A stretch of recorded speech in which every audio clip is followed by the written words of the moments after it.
Sri Guru Bhyonama.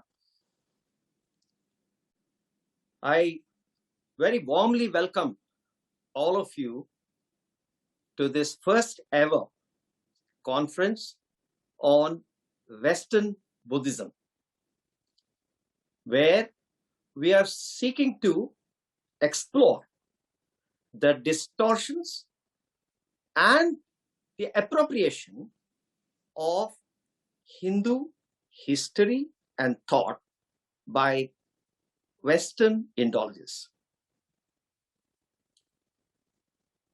Before we start this program, I was in London recently and I was visiting my favorite bookstore, Watkins, in Leicester Square, and Waterstones and the Piccadilly.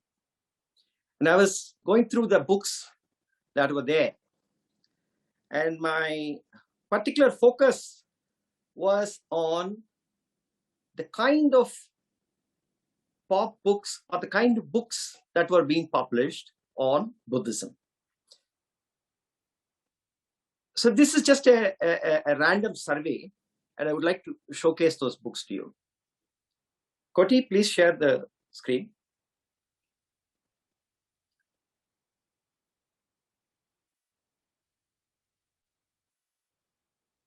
Yeah.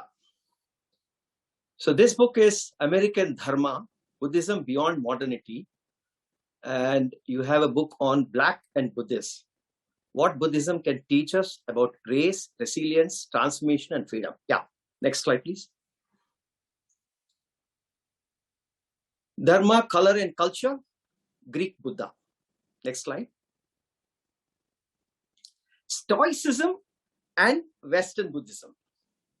One Dharma, the emerging Western Buddhism. Next slide, please. The essence of Jung's psychology and Tibetan Buddhism. Secular Buddhism, Eastern thought for Western minds. Next slide, please. Secular Buddhism, imagining the Dharma in an uncertain world. Buddhism without beliefs. Next slide, please. Confession of a Buddhist atheist. Buddhism beyond gender. Next slide, please. Meditation, Buddhism and Science. Why Buddhism is true. Yes, next slide, please. Sexuality in classical South Asian Buddhism. Secularizing Buddhism. New perspectives on a dynamic tradition. Next slide, please. Dharma Matters. Women, Race and Tantra. The second one is the woman who raised the Buddha. So this is a sample of, thank you, Koti. This is a Buddhist Bible. This is a sample of the kind of literature that is coming out in the West. So this conference is titled Western Buddhism. And I want to tell you the background. A couple of years ago, a public intellectual, an Indian settled in US, in New York, he and I were friends on Twitter.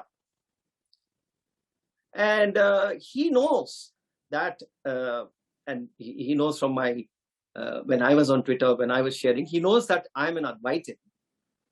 And we were generally chatting and on DM, a direct message, we were generally chatting.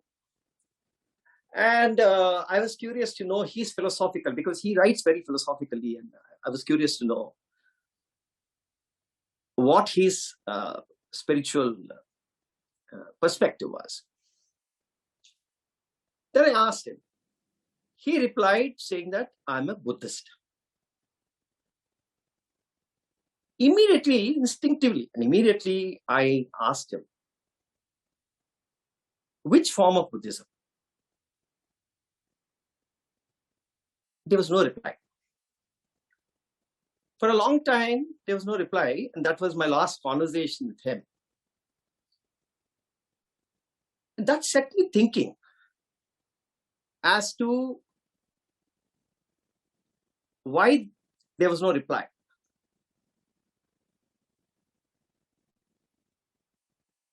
If you look at the last 200 years, or if you look at generally any form of Buddhism that was living as a tradition, every form of Buddhism has an adjective, is hyphenated. Every form. Theravada, Vajrayana, Mahayana, Tibetan, whatever, all these forms, they have an adjective to the word Buddhism. But on the other hand, you have a number of people who are talking about Buddhism, and I'm saying, claiming themselves to be Buddhists. So it set me thinking as to who are these people? Why are they not putting the adjective? That is when I realized that this concept of Western Buddhism is prevalent. At that time, I didn't even realize that there were books also on Western Buddhism. If you actually look at it, last 200 years, post this thing, there's non-hyphenated, non-adjective Buddhists. The scholars have to tell us, were there any such living beings? But now if you see, you can see a number of people who claim themselves as Buddhists. And if you ask them perhaps what form, they will say, they will not refuse. Now, of course, they're openly saying they're Western Buddhists or secular Buddhists or Buddhists without beliefs or any of those things. So this is one interesting phenomenon called Western Buddhism, which is a title that we have thought of 2 years ago when we asked for fellowships. But apparently it's a title that the number of scholars already have published books, and they have given one title called Western Buddhist. So we have to assume that a Western Buddhist is a Buddhist who has, perhaps he has evaluated the different streams, or he's too lazy, he or she is too lazy for that, and he simply calls himself Buddhist, picks up a few things and drops off a few things, and we'll see how that has emerged. Now the thing is, why are we doing this and how it affects the Hindu history and thought is the question we are faced with today. There are two things we are talking about: distortion and appropriation. So history has been distorted and the cultural practices have been appropriated. They're two different things. So when we talk about distortion, the scholars, Vishwa, Joydeep, and all these scholars who have done immense research in that and whom you will hear today, started with the colonizer for his own motive. We talk about Protestant Buddhism. So the Protestant Buddhism as a colonizer for his own motive, and we will know about the motives in detail with Joy's presentation, started the distortion. And then you have the appropriation. And who is that? It's a consumer. So Protestant Buddhism has become Western Buddhism. The scholar has become the practitioner. Now, the colonizer has become the consumer. Now we have to understand, why did this happen? Why is this phenomena happening? We need to understand a little bit of psychology and like a little bit of cognitive behavior to understand what is cognitive dissonance. As you are aware, cognitive dissonance is something which is You have a belief, you have an attitude, and there's a behavior. When there is a disconnect between your belief and your attitude and your behavior, there's a dissonance. This dissonance is very uneasy. It's very uneasy. So you're constantly striving for consonance. And this strive for consonance will make you change what? Not your behavior, but your belief. You will invent new theories. This is cognitive dissonance. So I posit to you, why this global growing religion, the fastest growing religion according to the Pew Research, is this Neo-Buddhism or Western Buddhism. Why is this happening? We must, if you just look at it. There could be multiple reasons. We'll just evaluate a few. I posit to you that when the scholar has become the consumer, when a scholar who has posited a theory of anti-Brahminical theory, now he becomes a consumer. What do I mean by consumer? There are 5 aspects to this consumption. One is the physical aspect, which is the yoga. The second is the mind aspect, calming the mind, which is the meditation and mindfulness. Third is the attitude, daily attitude towards work, which is karma yoga. Fourth, your well-being, your lifestyle diseases which cannot be cured with Western medicine, your well-being, which is Ayurveda. And the last one, which is an inquiry into the meaning of life, into the meaning of existence, into the pursuit of reality, which is non-dualism. So these 5 aspects that are there, that we talked about just now, if a scholar has posited a theory against Vedic, Brahminical, or any such thing, now he has arthritis and he has to get the treatment done in Kerala, or he wants to practice meditation, he wants to do yoga, he wants to develop a better attitude towards work, he wants to inquire into the existence and reality, then he has to come into the timeless wisdom of this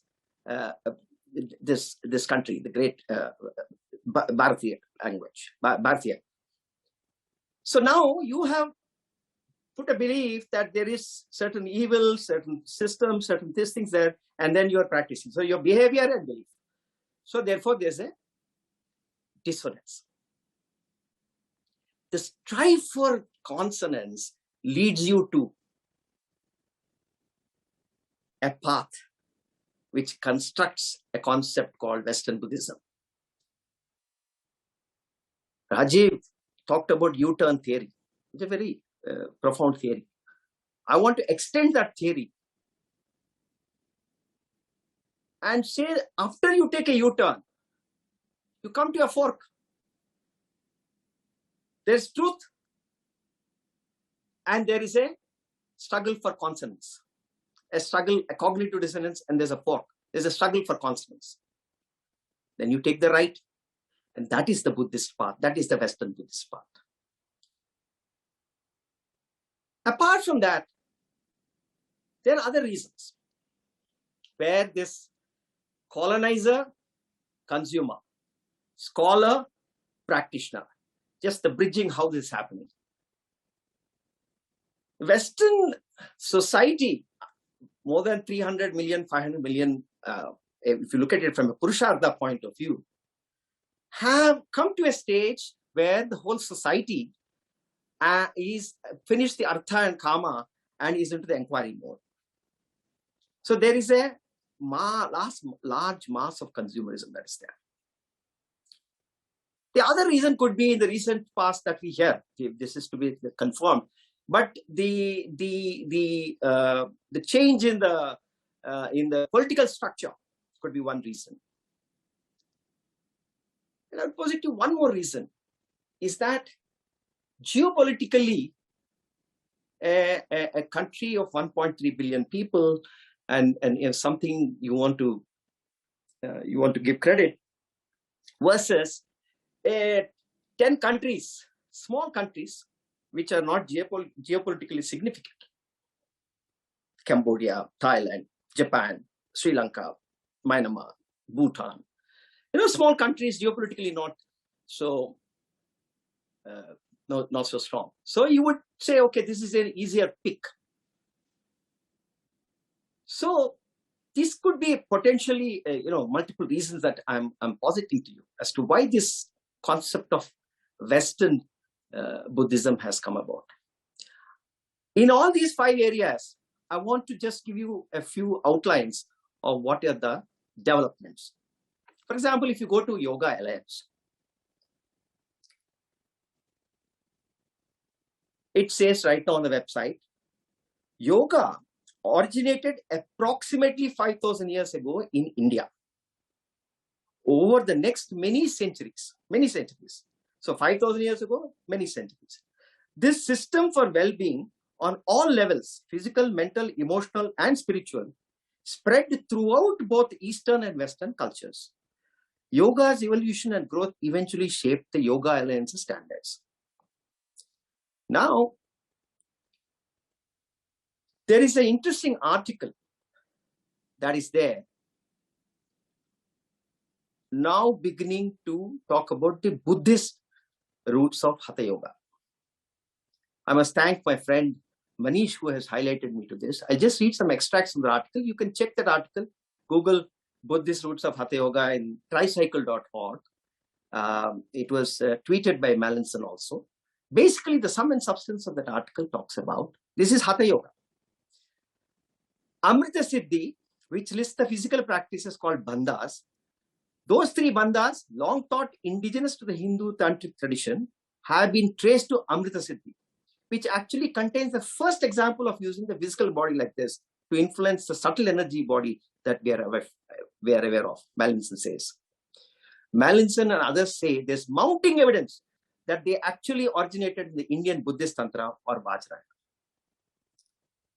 First known mention in any Indian work of the very term Hatha Yoga occurs in important century Buddhist text, 8th century Buddhist text, the Gusyamaja Tantra. The earliest known explanation of what Hatha Yoga is, though, has been located in an 11th century commentary to the Buddhist Kala Chakra Tantra, which identifies Hatha Yoga with the forceful intention of so and so. So you can see where this is going, that Hatha Yoga, Buddhist tradition. And Hatha Yoga, India, 5,000 years ago. Nama. If you go to Nama, 2 years back, they had something, and I raised this point with David Frawley. I think he was behind it. Now, Nama, National Association of Ayurveda in US, they talk about what is Ayurveda. The Sanskrit term Ayurveda translates to knowledge of life, and the principles of this ancient wisdom reminds us that the entire web of life is intricately interwoven. With a unique emphasis on total wellness, the art and science of Ayurveda work to harmonize our internal and external worlds. This is all it says. No reference, ancient wisdom. Meditation. So, as it is from yoga, meditation has been removed. Now we'll talk about meditation. There is a talk on the 19th of October, and only yesterday Conrad showed me this mail. I want to just read out and you can conclude where this direction is going. This is a talk by scholar Pradeep Gokhale. He says the scholars like Frauwallner, Lowell, and Gerald have already noted the influence of Buddhism on Patanjali Yoga The speaker takes a few steps further. The speaker holds that the relation between the Brahmanical and the Buddhist theories of meditation was mutual, rather dialectical. The Bodhisattva Gautama learned meditation practice available in his time, experimented with them, developed over them, and also introduced new forms of meditation by transcending them. Buddhists developed this theory of meditation in terms of Abhidharma categories. It was this Buddhist theory of meditation in its details which was influential in shaping the yoga system of Patanjali. So if you see the wording, at the time of Buddha, Brahmins and Buddhists were learning from each other and fine. And Buddha learned from whatever available in the market that day. So Buddha went to the market and said, okay, what are the meditation available? Then he learned. He doesn't mention where he was influenced from. And then he says, he developed, he experimented, he transcended and created something original. That original was influencing Patanjali. Mindfulness, anyway, my friend Kathir-san will talk about it. Mindfulness doesn't even talk about anywhere. If you do, there's no reference to Hindu thought. We did a conference on Vedic mindfulness 2 years ago. And Kathir would establish to you so from meditation, it's made into mindfulness. So that's journey. And in that journey, there is no reference to Hindu thought. Now, another largest raising, fastest growing spiritual, we can call it spiritual, you can call it New Age, is Stoicism. Now, if you understand Gita and if you understand the principles of Stoicism, you will see the similarities So we have no idea. Nobody has done research on how Seneca has created this theory. So we will not go there. But today, that attitude towards work, the Karma Yoga part, is now appropriated into Stoicism. And now Stoicism and Buddhism is being linked. That book which I shared with you in the beginning is there's Stoicism and Tibetan Buddhism. So there's a very interesting development. 2009, when I first, my background is I'm an Advaitin. So I was talking to my friend in UK, Dennis White, and he has a platform called advaita.org.uk. And we were collaborating. And there was a conference in California. It was second year or third year. There's an organization called SAND, Science and Non-Duality. So I had actually two practitioners went to visit that conference. I wanted to understand. Because when I saw the conference schedule, the conference on non-duality had one mention of Shankara and Advaita Vedanta, one small brief thing. So I was intrigued by this, and that was my first exposure to this appropriation. So, and then two scholars went and visited that, and there's a report for that. But if you go to scienceandnonduality.com and go to what is non-duality, here, this is the paragraph 30. World religions teach non-duality in their esoteric branches, including Jewish Kabbalah, Islamic Sufism, Christian mysticism, Hindu Advaita Vedanta, Kashmir Shaivism, Buddhist Shanton, Madhyamaka or Zen, and Taoism. Many indigenous and shamanistic teachings are also non-dual. So if you look at the sequence, the chronology is not alphabetical. The chronology is not on a belief system that has systematically, structurally built a theory of non-dualism, but in a very, very random, it's just mentioned as a. So this is on non-dualism. Sam Harris, he is a mindfulness, he is science, and he's into all that. He's a public intellectual. He's written a book, Waking Up. Spirituality without religion. So I asked my friend Dennis, I requested him to write a review of that book. And he wrote that book. That review is available on Swarajya Mag, and a very long review is available on indiafacts.org. I request all of you to read that review of Dennis Wade, review of Sam Harris' book. I'll read some experts to see how shallow that kind of an intellectual, what kind of a shallowness in his approach is. He says, purists will insist on important differences among the various schools of Buddhism and the tradition of Advaita Vedanta developed by Shankara. Although I touch upon some of these differences, I do not make much of them. I consider the differences to be generally a matter of emphasis, semantics, and irrelevant metaphysics, and that too esoteric to be of interest to the general reader. So he's some differences, some semantics, and that is his level of scholarship. So Dennis Rice writes further. He says, he clearly has little respect for either Buddhism or Advaita when he says that his purpose in writing the book is to encourage contemplative insights without accepting the metaphysical ideas that they inspired in ignorant and isolated peoples of the past. See the contempt, see the arrogance. So the ignorant peoples of the thought, they were isolated, and they were given these metaphysical ideas, and he ignored them. This is the contempt that is there. He calls himself a Buddhist. So this is just a broad framework and my thoughts. I'm not a scholar, I'm an entrepreneur. And even though I'm personally an Advaitin, and what I have noticed, I'm sharing my thoughts. I could be wrong in my analysis, I could be wrong in my approach. I'm happy to be corrected, but these are my perspectives, and I wanted to share this.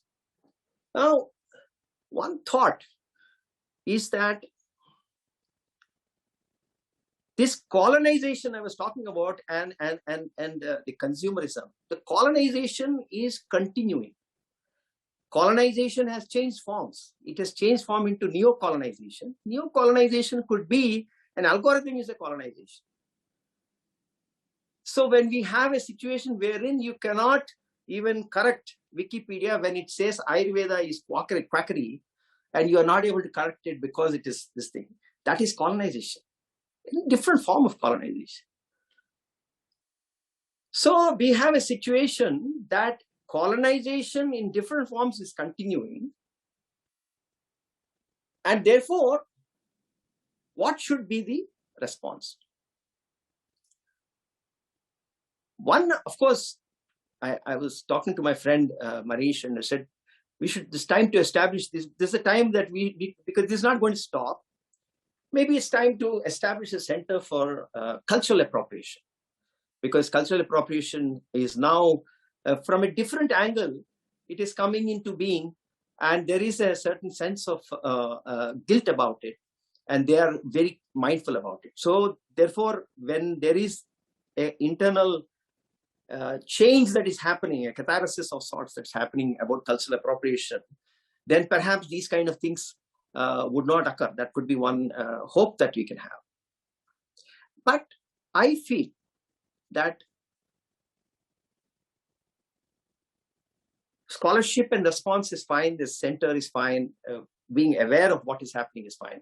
But ultimately, these 5 things that I'm talking about, whether it's yoga, whether it's meditation, whether it's karma yoga, whether it is non-dualism, whether it's Ayurveda, these are timeless concepts which are applicable to the world. It is time for us to offer them, study them, and offer them in an authentic, immersive, and transformative manner. Only then will this, ultimately the market forces will enable, because there is a set of millennials out there who want authenticity. They're not taken in by this kind of appropriation. So it is our responsibility to offer our wisdom, study our wisdom, preserve our wisdom, and offer it in an authentic, immersive, and transformative. Of course, we can also hope that Bhagavad Pada Shankara will be reborn, and this time we'll have debates not with Buddhists, but with Western Buddhists. These few opening remarks, I warmly welcome all of you. I'm really grateful to Conrad, KTS Sarauji, Joydeep and Vishwa, Meg, Manish, Rajat, all who have agreed, Kundan Singh, all who have agreed to participate in this with the extraordinary scholarship that they are going to present to you. And we're also going to have Sophia, who is going to join us. She has written a book. This is now becoming, because it's a phenomenon. She has written a book on selling Buddha, buying Rumi. We're just distributing that copies to our reviewers club, where she deals with this phenomenon. She deals with this phenomenon of cultural appropriation. Why this is happening? Why this spiritual but not religious people are engaging in this? Why this whole thing, New Age movement is happening? So she deals with this phenomena. She's going to give us the concluding remarks. So that would be a very interesting discussion for us to listen to. So please stay in. And once again, I warmly welcome all of you.